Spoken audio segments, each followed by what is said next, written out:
Welcome to Bruins Overtime Live, presented by buyatoyota.com. For offers not seen on TV, visit buyatoyota.com with Billy, Barry, and Dale. I'm Sophia for the final game of the season for the Boston Bruins. You guys, 5-4, an overtime loss to the New Jersey Devils. Before we get into the details, we are giving our final thoughts on the season that was. Maybe about this game, we knew what was going to happen with the Boston Bruins, no postseason, but we saw a little bit of what we were hoping to see, a little move from Lysell, first-time goal for a first-time NHLer tonight. So overall, some positives to take away, and then we're going to look ahead to the summer after this, right?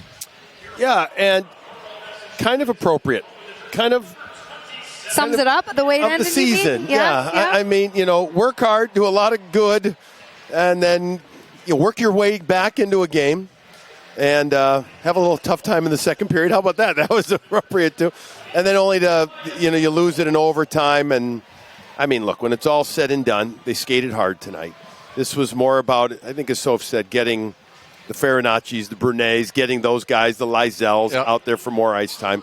But overall, I think it really kind of sums up in some ways, what the season was. And you think about it, David Pastrnak gets trapped in overtime. He's out there for the entire overtime period, exhausted, desperately needs a line change.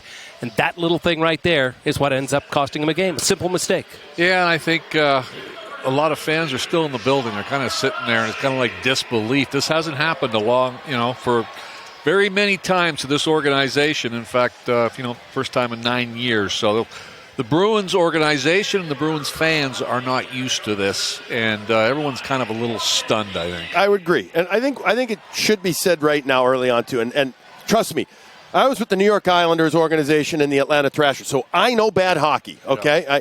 And I will tell you, the last game of the season for some of those teams was not like this, with a full crowd and the people into it and cheering. So I will give huge props to the fans. I know it hasn't been easy. I know it hasn't been pretty always out here. But you know what? Fans are unbelievable in this town. With that said, you've got to do that much more because they are so sharp, so astute. They are such amazing students of the game here. They know that you need to have a good offseason to continue earning their respect. Yeah, and I don't think any other game was less indicative of it. Was that Carolina game, last Saturday? Yeah. That game was unbelievable. The place, you would think it was a Stanley Cup playoff game. Yeah. It was, everybody had so much fun. There were so many kids in the building. It was a great atmosphere. And the players talked about it afterwards like, holy mackerel, these fans they're not giving up. Yeah, David Pastrnak said it's nice to have the building happy again, was one of his quotes after that game. Something the fans, you mentioned them being very astute, are probably hoping they see next season is Morgan Geekie inked to a new contract. He is the 7th player recipient for the 2024-25 season, guys. So this is the ceremony, and were we surprised? Probably not. So well-deserved by him.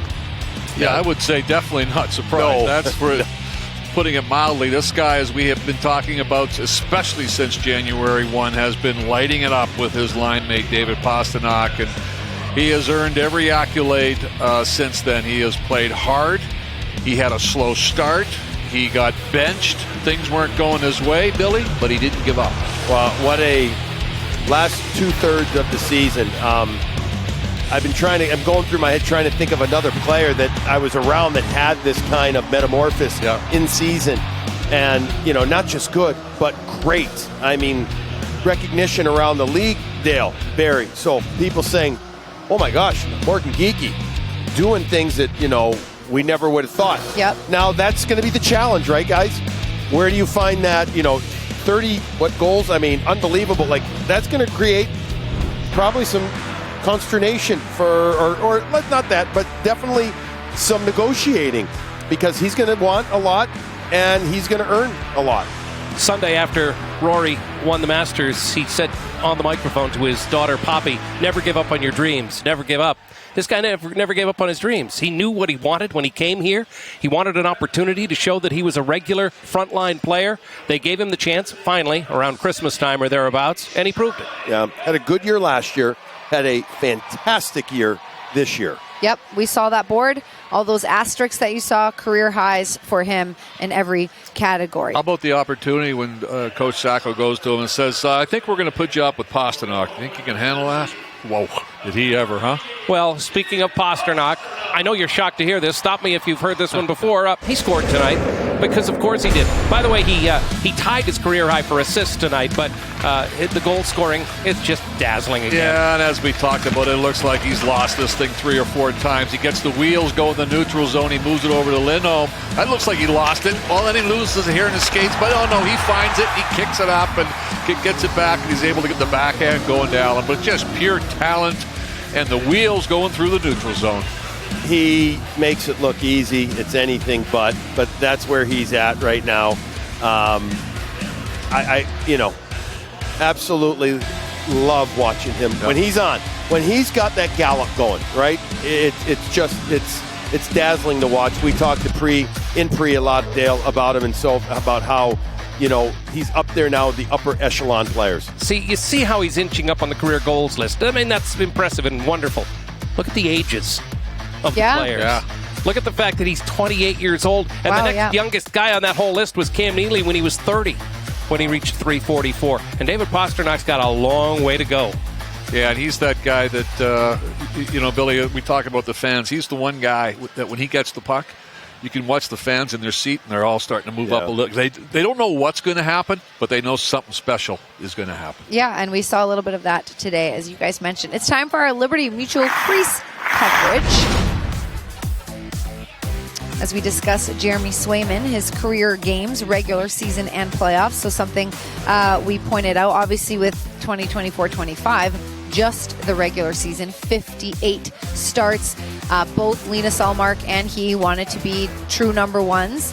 And Lena Salmark, as we know, going to Ottawa, Jeremy Swayman getting that opportunity. I remember hearing Razor at the beginning of the season, and he's talked about it throughout, but a very different beast when you're the true number one and you don't always have the other number one to rely on. If you don't have a good game to rebound, you got to go back in there, and we saw that this season. And one of the other things he couldn't rely on was solid team defense, which they had in years past as well. So he'll be the first to admit to the fact that this was a very inconsistent year by his standards, and his standards are very, very high. And I think he mentioned Spouty got a little down on himself, Billy, at certain times. Again, as you always like to say, he's human. And it was a frustrating year, as we just mentioned, for the organization and for the fans, well, also for him, because at times there was a 2-week stint there where he looked like he was all world. He was so locked in and playing so well, and then just after that, things kind of fell off a little bit. It was kind of up and down like a roller coaster. Yeah, and you could see it in his play. You could see it in his body language. You want to know what you're going to get from your number one. You want to know, of course, there's going to be mistakes, but you know what I mean. You want to know what you're going to get regularly, and I felt there was a time that he didn't, and I think the Bruins didn't know. And he talked. You talked about it earlier. I've talked to him this morning about how this is going to be such a different off season for him. He's not going to have a lot of the other stuff. I'm going to guess he took an absolute graduate-style master's course in learning, right, about this season, about what to do and what not to do, perhaps, in certain situations. And now let's see him take that and mature another level, and both on and off the ice. That'd be awesome. And my guess is if Team USA comes calling tomorrow for the World Championships, he would jump at the opportunity. I know he would. I know he would. I know he would go to what player, especially at his age, and after this type of season, I mean, this is now a very long off season for this team, and he would love to play meaningful games. And I know there's another couple of other guys in that locker room that would jump at it. But as we talked about all the changes and retooling the general manager Don Sweeney has to do, one of the things where I feel they're going to be solid next year is in goal, because I expect him to bounce back. I expect him to get back to his form and what he's used to, so I can cross that off as one of my concerns for the summer. I got a lot of them, right? But that's not one of them. I'll give you another one you don't have to worry about. Our star of the game is presented by Subaru of New England.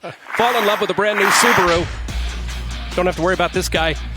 Look at the Bruins with 6-game multi-point streaks since 92-93. Pasta's now done it 6 games. Wow. You see Joey Junot and Ray Bourque, the only 2 names above them, and they've got 7 games each. He's just one of the premier players in the National Hockey League and a joy to watch. Yeah, that he is. And, Billy, I still can't believe that you were actually worried about him about that deadline time when you and I were talking. And he's losing all his buddies. It's frustrating year. I can't believe that you were that worried about it. I didn't know you were such a good bus driver. Beep, beep, Yeah. beep, beep, beep. Yeah. With friends like him, who needs enemies? You know what? I missed the whole joke. I was talking to Derek, but I'll laugh along. Just go and say Barry. Barry.